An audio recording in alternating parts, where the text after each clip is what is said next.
What makes Pep Guardiola's game stand out amongst any other manager? Get ready to unearth the mine of knowledge, talking about his unique commitment to perfection that makes him stand out amongst his rivals, and recognizing his undeniable impact on the contemporary game. His trophy-laden career attests to his extraordinary success, and his profound influence is sure to echo for many years ahead. If you love football content on YouTube, hit that like button and subscribe to Football Insanity for weekly videos. Having had a prosperous career as a defensive midfielder for Barcelona, Pep assumed the managerial role for the club's B team in 2007. Within a year, he smoothly transitioned into the role of first-team coach.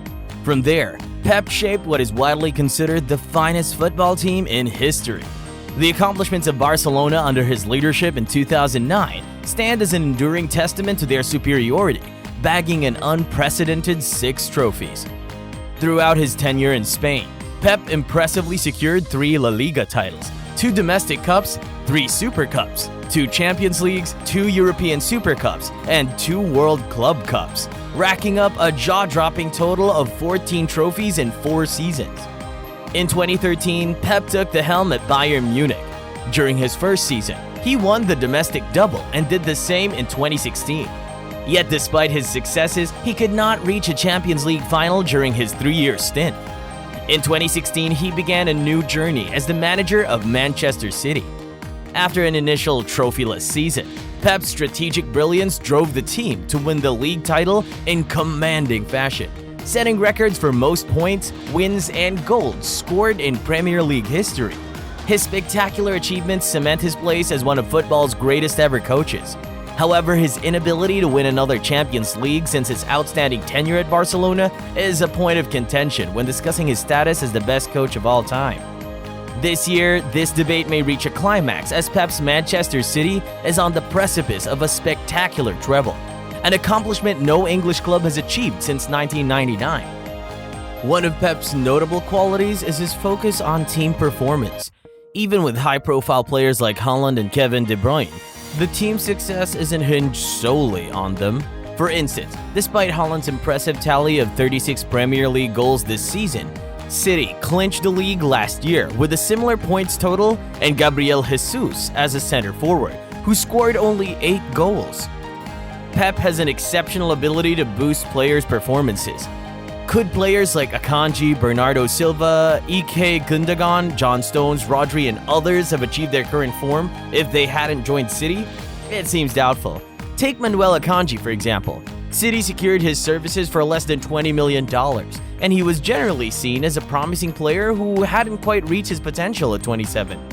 However, Akanji has not only transformed into an integral part of the squad this season, but he has also confidently occupied the left-back position, a role he had not previously played.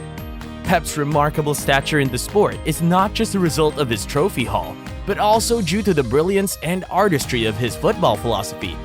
His teams do not simply conquer their opponents, but they display a dominant and breathtaking exhibition of talent and mastery. Pep rightfully stands among the most influential coaches in the history of the sport, not just due to his jam-packed trophy cabinet, but also due to his ability to infuse a unique style of play within his teams, igniting joy among their fans.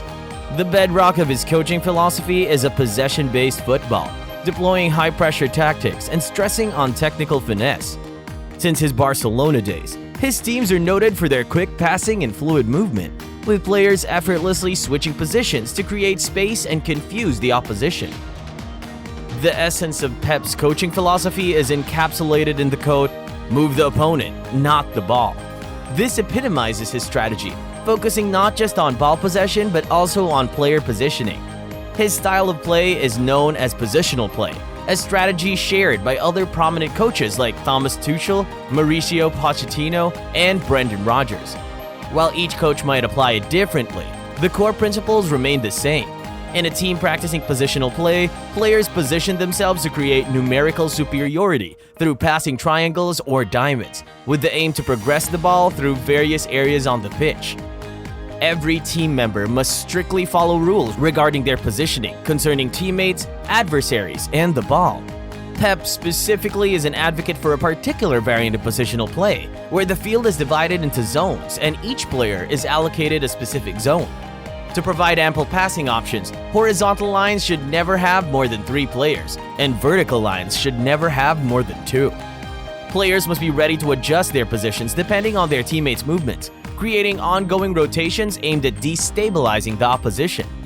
The reasoning behind the high ball possession in positional play lies in the perception that ball movement serves as the primary mechanism to break down the opponent's defense.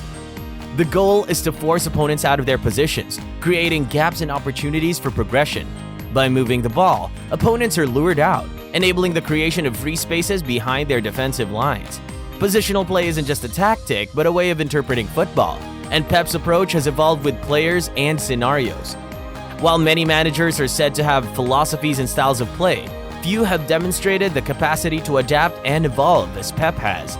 His Barcelona approach varied from his Bayern stint, and both differed from his strategies at Manchester City, which in turn vary from the current season's approach.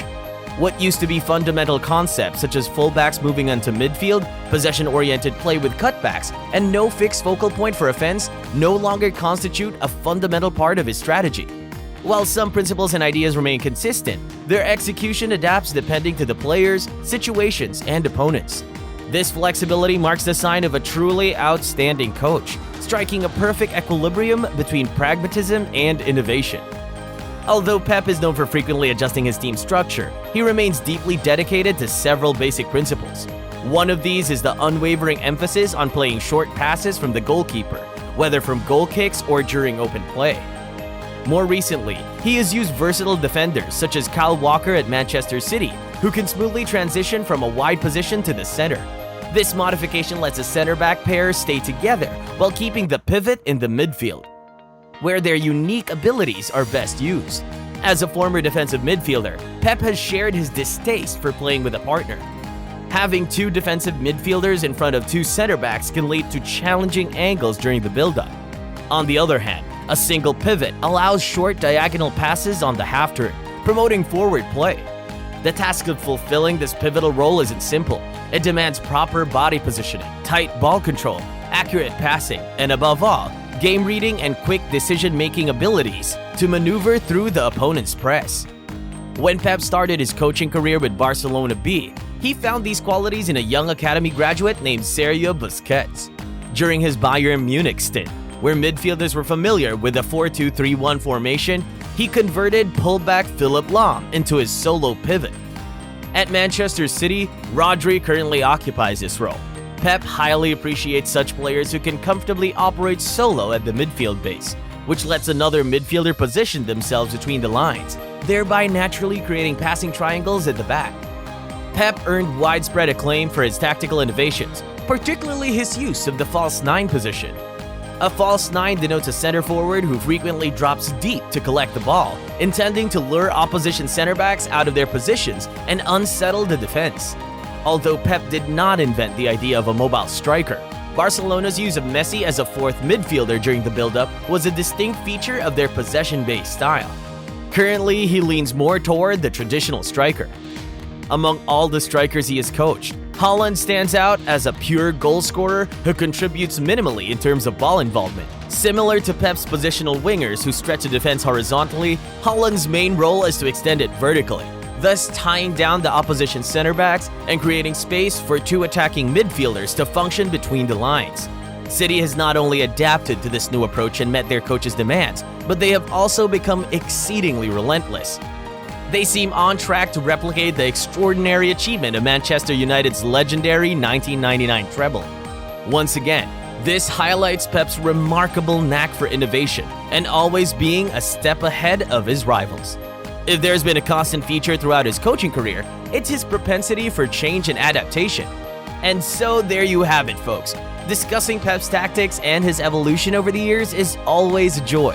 While we could have prolonged this conversation for days, we were lucky to catch a glimpse into the profound insights of one of football's most extraordinary minds.